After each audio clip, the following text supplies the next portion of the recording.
guys, it's Leilani. Welcome back to another video. In this video, I'm going to be talking about my 2020 writing goals, and I'm really excited about this because now that I'm done drafting the Devil's Air Book 2, I have a little bit of free time on my hands, so I thought I would share with you guys what my 2020 writing goals are.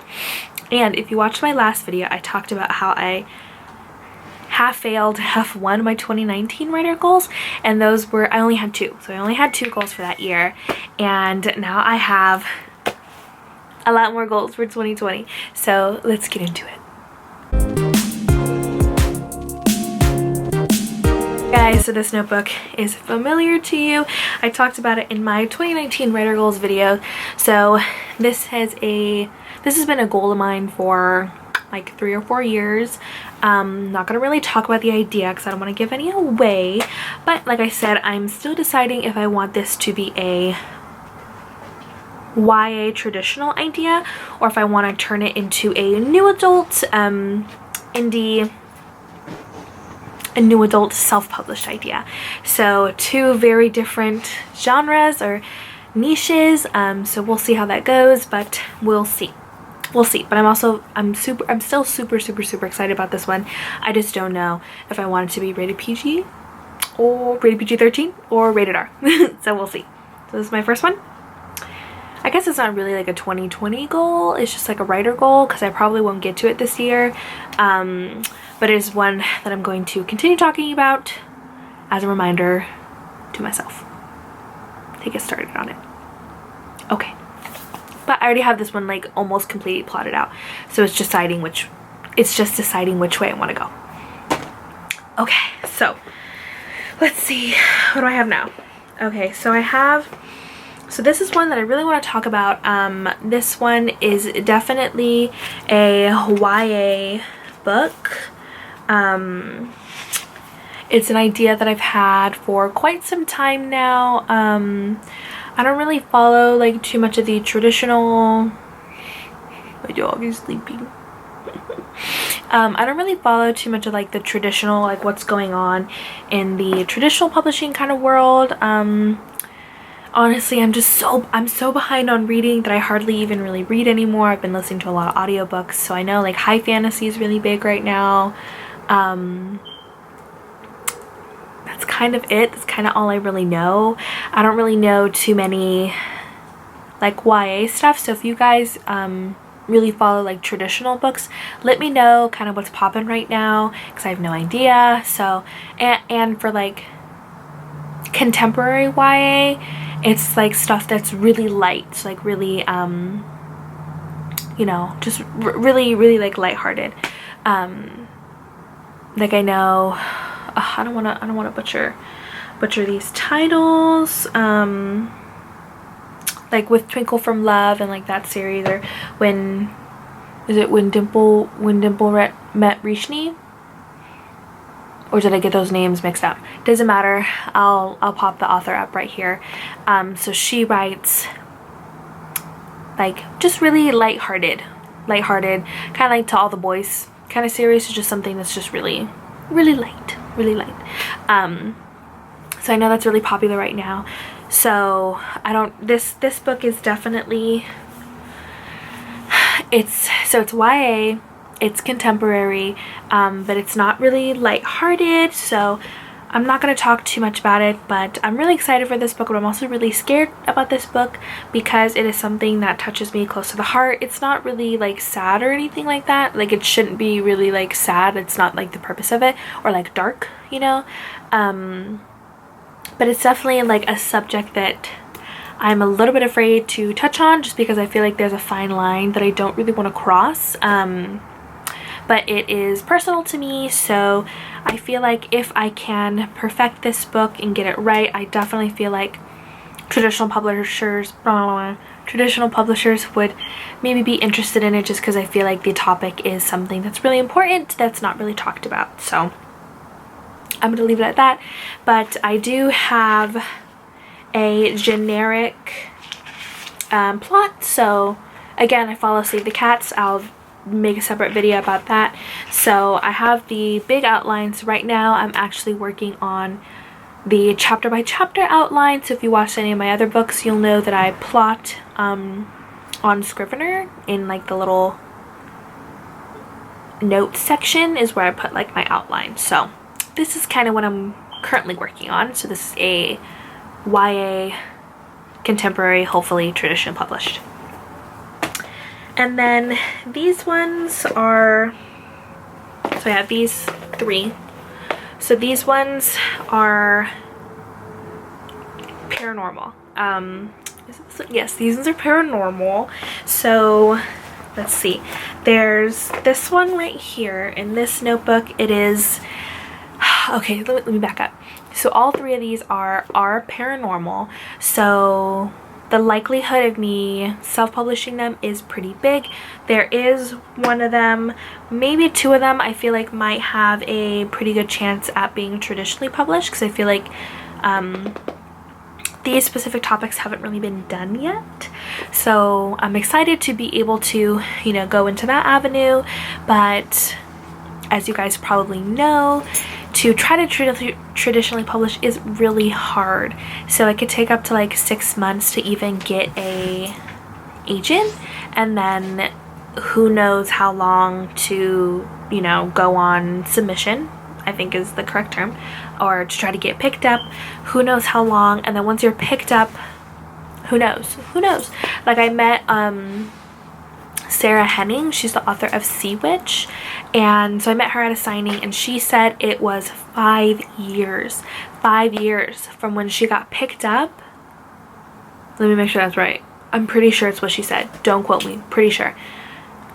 5 years? Pretty sure it's what she said. From when she got picked up to when the book was released. So basically the way that it works, if you don't know, when you get picked up, you get picked up by an editor. So the editor is, you know, the person who's going to be working with you to get your book out there. So it just depends on their backlog. You know, once you get picked up, you get placed in line, basically. So hers took 5 years. 5 years. It's crazy. So like I said, I do feel like these 2 ideas have a pretty good chance. This one, I don't really want to say anything, but this one I feel like might be a little bit fun because the setting is going to be different. So it is going to be an urban fantasy, but it's going to be based in the 1970s. So if you guys have watched the show Mindhunters on Netflix, where it's about like the FBI group who studies like serial killers and stuff like that, it's kind of in that era. And it's important because I don't want there to be like a lot of technology. It's still going to be there, but yeah, that's really important. And I kind of like that like feel of like, I know this obviously wasn't how the 1970s were, but just kind of that like, you know, suit and tie era where like the women are whatever. I'm just blurbing. So anyways, I feel like that might be a little bit interesting. I will say that it is about, there is a serial killer in this book. So that's all I'm gonna say. But anyways, I'm really excited about this. So this one will probably just be a standalone. So I'm gonna try to traditionally publish this one. And I guess that's like the awesome thing about all 3 of these books is because I've already self-published paranormal, it wouldn't be like out of my normal genre, if that makes sense. So yeah, I'm gonna try to traditionally publish this one because I feel like there might be a chance, but if not, then it is okay. I'm going to end up going the route of self-publishing. Same for this one. I feel like it has the potential to be a duology, but this one is just a very broad idea. So I do have a bunch of sticky notes because I don't know if I told you guys this. I'm pretty sure I did. But so I sit at a desk at work all day. I just work with data, so I'm literally just at my desk all day. So when I have ideas, I just write them on sticky notes. So I have like hundreds of sticky notes that I just kind of shove into its correct little folder. So this one's more of a broad idea. So it might either be like a 1 book or like a 2 book. I don't really see it going any further than that. But this one is a little bit tricky because I don't know the era that I want to put it in. I don't know if I want it to be like, you know, in today's world, or even, you know, the 1970s. It wasn't, you know, that long ago. So yeah, so that's kind of the problem that I'm having with this particular idea. I don't know where I want it to be placed, which will ultimately obviously play a really big factor, or if I kind of want it to be a little bit more Percy Jackson-esque, where they are in the contemporary world, but then there is an entire separate world, you know, where they live in, like the camp. I'm not gonna even pretend that I read those books. I think it's called like Camp Half-Blood, or could have made that up, where it has like an entirely different world, but then obviously they get to meet those worlds like combined, you know, when they were in like Vegas, or when they were with Medusa, stuff like that. So I'm deciding if I want to go that route. So this one's much broader. So for my 2020 goals, I probably won't get to this one, but I would like to try to flesh it out a little bit. Maybe not even like fully plot it, but even just, you know, just flesh it out a little bit more. Well, this one I would like to plot. I would like to plot this one out, just because, again, with the era difference, there's going to be a lot more like research, and I have to like really put myself into that kind of mentality. So this one's going to be a little bit more tricky, but I know this one's only going to be a 1 book deal. So hopefully plot this one out, and I'll tell you why in a second. This idea is definitely a traditional book. An indie book, self-published book. So this one is hopefully going to be like a 3 to 4 book series, which is really exciting, but they'll probably be shorter. So The Devil's Heir was about 100,000 words. The first draft of the second book is a little over 110,000. So those are pretty big books. Like those are, you know, 350 plus page books, super full length. So these ones might be a little bit shorter. No idea how short, no idea. Not anything like, you know, 150 pages, like no, definitely like longer, but much shorter. So the reason why I say I want to at least try to, honestly, even with this one, and this is kind of my dilemma right now, is because I want to traditionally publish this one, I need to have like that backup for self-publishing, right? Like I can't put all of my eggs in traditionally publishing, because again, that's like years. Sorry, my camera cut off. This could be like a year long, many years long of a process, right? So I need to kind of have that backup plan for self-publishing, because I do want to self-publish, obviously, book 2 this year, 2020. So whether it comes out in realistically probably fall, because again, I'm kind of on the same timeline as I was with the first book. So the second book will hopefully come out in fall, and then the third book again that next fall, or maybe even fall of 2021, maybe even earlier, if I'm able to, you know, draft it and get it started a little bit earlier. Who knows?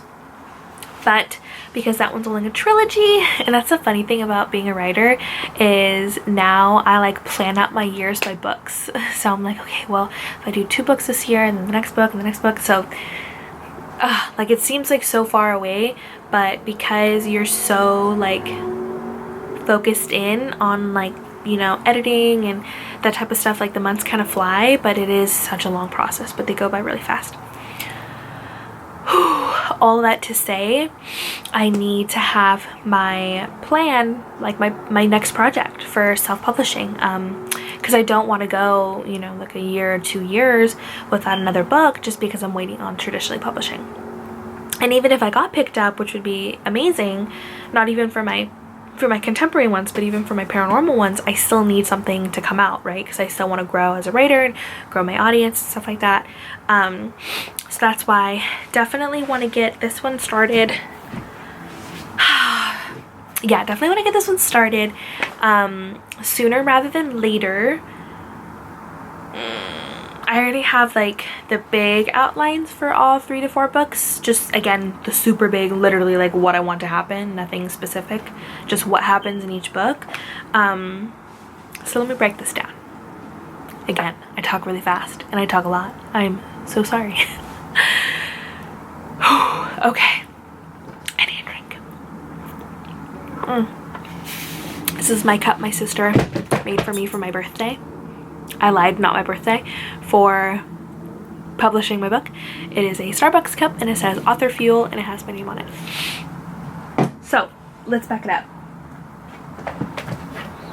2020. What are my goals? Publish book 2. First goal. Publish book 2. Draft book 3. Just gonna say that. Draft book 3. Draft this baby. So that alone is 3 books. 1 totally completed manuscript, right? Devil's Are book 2, completely have it done. Would love to first draft book 3. Devil's Are book 3. Would love to fully draft this book. Maybe even get further along. That would be awesome, just because I would like to obviously put that out in the world, aka like to agents, sooner rather than later, because book 3, it's gonna come out, obviously. That's the great thing about being an indie author. You can kind of decide when, so whether it's gonna be a year for each book, so you know, 2019 book 1, 2020 book 2, 2021 book 3. I can decide that, so maybe I could give myself a little bit more leeway, a little bit more freedom to really focus on that one. So I would like to get pretty far in that contemporary traditional idea, because like I said, it's kind of a touchy subject, so it's definitely not going to be as easy as just writing it. Like I really need to make sure that my words matter. And then I would like to plot out the 3 or 4 of these ones. Again, they should be like a little bit shorter, so hopefully nothing like too crazy. So at least get these guys plotted out, and then these 2 are going to be kind of on the back burner. So that's why I said these ones probably won't really be touched in 2020, just because if I'm able to, well, I'll just say I won't be traditionally published. No, I won't be self-publishing this if it is not picked up traditionally. I will not, just because, like I said, this was kind of a one-of-a-kind idea. Sorry, my camera keeps like turning off because it's hot, so I'm on my cell phone now. So I'm just gonna hurry this up because I'm holding it. Yeah, just because it's that book's kind of like a one-of-a-kind idea. Yes, it is a romance, but it's like a specific kind of romance. It's not as lighthearted as, you know, some of the other ones. So I don't really plan on having like anything else that's like that. I do have another idea for kind of like a spin-off of that book, but again, if it's not traditionally picked up, then it's not like that big of a deal to me. It is okay if I just kind of scratch it and maybe retry to traditionally publish it in the future. So I kind of lost my train of thought. I don't really know where I'm going with this anymore. Yeah, so I'll at least have book 2 out this year. I would like to draft book 3 and this idea, and then hopefully get this one started, get the ball rolling on the 3 to 4 books, because if I'm able to plot out 3 to 4 books, and not that I'm gonna like fast draft it, because again, not fast draft, fast release, because that's, you know, like a whole other thing, and it's just not really my style. But if I could plot all of them out, all 3 to 4, and then fast draft them, then that is potentially 1.5 to 2 years worth of stuff that I'll have, you know, completed. Because at this rate for the Devil's Air series, I'm probably going to do about 1 a year, right? Since I'm kind of on this timeline. So if I'm able to fast draft these guys and get them out because they're going to be a little bit shorter, then that's, like I said, 1.5 to 2 years worth of stuff, which would be fabulous, because then I'll be like ahead of the game and I won't really have to worry about, not that I'll have them like fully ready and completed, but even just drafted would be a huge help, so I don't have to worry about, you know, brand new words and stuff like that. I already have the series completed. That way I can do like betas and actual editing, cover designers, that kind of stuff in bulk, so I can just prepare for those probably 2 a year, which would be really cool.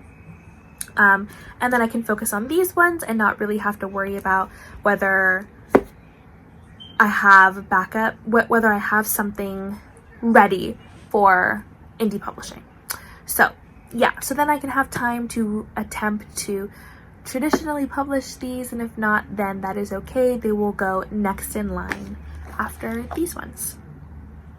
So that is my very wordy 2020 writer goals. Why do I do this? I do this every time. I'm sorry, guys. Yes, I feel like I should do a recap, but honestly, I said the last recap was a recap and I just ended up blurting. So like I said, I have a lot more ideas for 2020 than I did for 2019, so that alone is pretty exciting. So I'm excited for this year, not to end because I want to experience the year, but I'm excited to see in another year where I am and to update you guys whether I was able to draft out this one, draft out the third one, plot out these ones, or whether I was able to do even more. So yeah, I'm excited to let you guys know how that goes, and I hope you're excited for all of these things too, because I can't wait to share them with you. And at the end of the day, that's the most exciting part, whether they're traditionally published or self-published. I get to share them with you guys, and that's the most important thing to me. So yeah, I guess I'll see you guys in the next one. Have a fabulous, because we are in January now, have a fabulous start to the new year, and let me know down below your 2020 writing goals. Okay.